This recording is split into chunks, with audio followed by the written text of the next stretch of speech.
Hey Brad, can you relate to me? You are so cool. I don't think I can relate.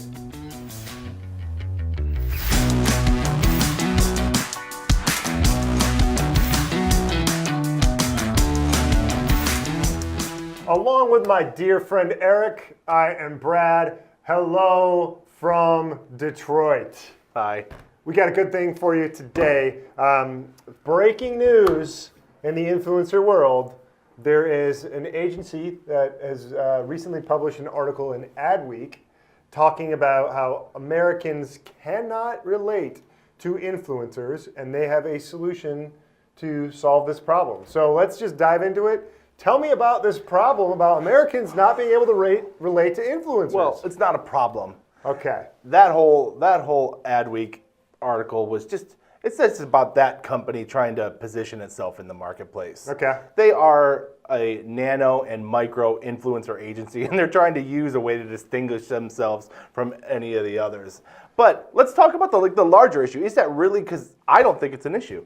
Is it a problem? Are people having problems relating to influencers? I personally don't think so, because I think ultimately, let me break it down this way. I'm just going to say, I always have and still do think of YouTube as a social network.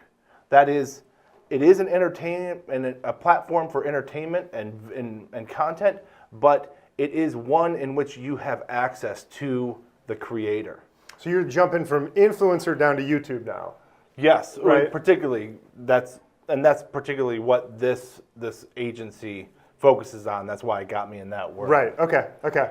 So in my hypothesis about it being a social network, the operative thing is that people do have connection to the influencer. They have an ability to write a comment that might be read or responded to, and there is some interaction. So we've moved from the world of watching Friends, where you're never gonna you're gonna write Courtney Cox a letter that you're a fan, but now you're gonna watch I heart you. Now you're gonna watch Roman Atwood, and you're gonna write him a comment, and he might respond to you.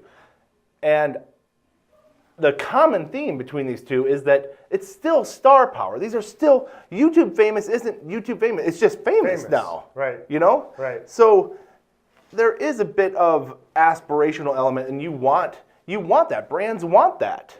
I don't think I want to give the people what they want, and I want to disagree with you, but I can't disagree with you here. I think there's no lack of connection between the average American and influencers. There's a disconnect between the average American and celebrities, but celebrities and influencers are two totally different things. And I get, like, to your point, the push for micro influencers, some of the smaller groups, and that's absolutely a fantastic target where there are smaller individuals. And the whole idea, I think, for this particular and they're niche audiences. Yes, right? which tend to be in middle America, not on the coast. Those niche audiences that are connecting and relating to the influencer, yeah, sure, those. Exactly. and I think it's really interesting. I mean, even the notion that some of the largest influencers can't be in middle America is just totally wrong. I mean, there's a lot of influencers who are in middle America, and that's part of why they're so popular. I mean, Matt Carricker from Demolition Ranch, Off the Ranch, and Vet Ranch gets over 50 million views a month, deep in the heart of Texas. Destin Sandlin from Smarter every day. You know, Hank Green with SciShows in Montana. I mean, you've got folks in the middle of the country that are huge and wildly popular, and that's just the tip of the iceberg with some of those totally agree. Big angles. Well, we're sorry to disappoint you all. No conflict today. In complete agreement.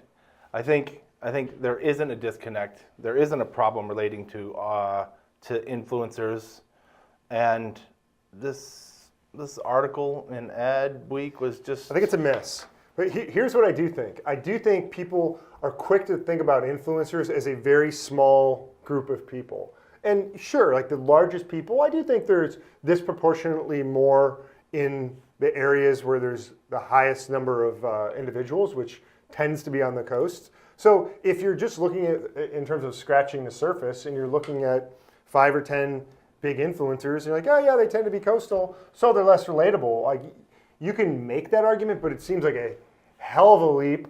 And the reality is there's a lot of people out there who are influencers who relate to different pockets and different segments. And that is why influencer marketing is so popular, is that you don't have to go mass market with influencers. So the takeaway, which I think this group was trying to get to, I agree with, which is find influencers that really connect with the communities that matter to your brand. It doesn't have to be mass market. So that to me is a takeaway where I can get behind of theirs, but the whole broader concept, like we've already said multiple times, it's totally bogus to say that influencers do not relate with the average American. Totally agree.